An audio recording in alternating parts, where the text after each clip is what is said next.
మన ప్రభు అయిన యేసుక్రీస్తు వారి నామమున అందరికీ వందనములు తెలియజేస్తున్నాను. పరిశుద్ధ గ్రంథంలో రాయబడిన ప్రకారంగాను దేవుని సన్నిధిలో మనము ఎలా ఉండాలో ఒకసారి తెలుసుకుందాం. సమయమును పాటించాలి. సమయానికే దేవుని మందిరానికి వెళ్ళాలి. ఎఫెసీ 5వ అధ్యాయం 15వ వచనంలో రాయబడింది. అందరితో కలిసి పాడాలి, స్తుతించాలి, ఆరాధించాలి, మహిమపరచాలి. ఎఫెసీయులకు 5వ అధ్యాయము 19వ వచనంలో రాయబడింది. పూర్ణ హృదయముతో దేవుని ఆరాధించాలి, కొనియాడాలి. యోహాను 4వ అధ్యాయము 24వ వచనంలో రాయబడింది. దేవుని వాక్యమును శ్రద్ధగా విని వివేచించాలి, ధ్యానించాలి.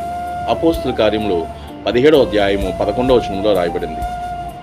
ప్రార్థనలో ఏకీభవించాలి, హృదయపూర్వకంగా ప్రార్థన చేయాలి. అపోస్తుల కార్యములు 12వ అధ్యాయము 5వ వచనంలో రాయబడింది. కృతజ్ఞతా కానుకలు చెల్లించాలి. కీర్తనలో 100వ దావీదు కీర్తన 4వ చరణంలో రాయబడింది. సంఘ క్రమాన్ని పాటించాలి. 1 కొరింథీయులకు 14వ అధ్యాయము 40వ వచనంలో రాయబడింది. దేవుడు నీకు అప్పగించిన దేవుని పనిలో మరియు పరిచర్యలో నమ్మకముగా ఉండాలి. 1 పేతురు 4వ అధ్యాయము 10వ వచనం నుండి 11వ వచనం వరకు రాయబడింది. నీ తోటి సభ్యుల క్షేమాభివృద్ధి కోసం పాటుపడాలి, వారి కోసం ప్రార్థించాలి. ఫిలిప్పీయులకు 2వ అధ్యాయము 20వ వచనంలో రాయబడింది. సంఘ నాయకత్వానికి లోబడాలి. హెబ్రీయులకు 13వ అధ్యాయము 17వ వచనంలో రాయబడింది.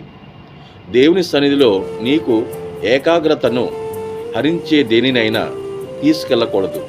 ముఖ్యంగా మొబైల్ ఫోన్ని మనతో తీసుకెళ్ళకూడదు. దేవుని సన్నిధికి వెళ్ళినప్పుడు ప్రసంగి 5వ అధ్యాయము 1వ వచనంలో రాయబడింది. చిరునవ్వుతో అందరినీ పలకరించాలి. అందరికీ నీ తోటి సభ్యులకు, నీ సహోదరులకు, సహోదరీమణులకు వందనములతో వారిని పలకరించాలి. రోమీలకు 16వ అధ్యాయము 16వ వచనంలో రాయబడింది. ఆమేన్.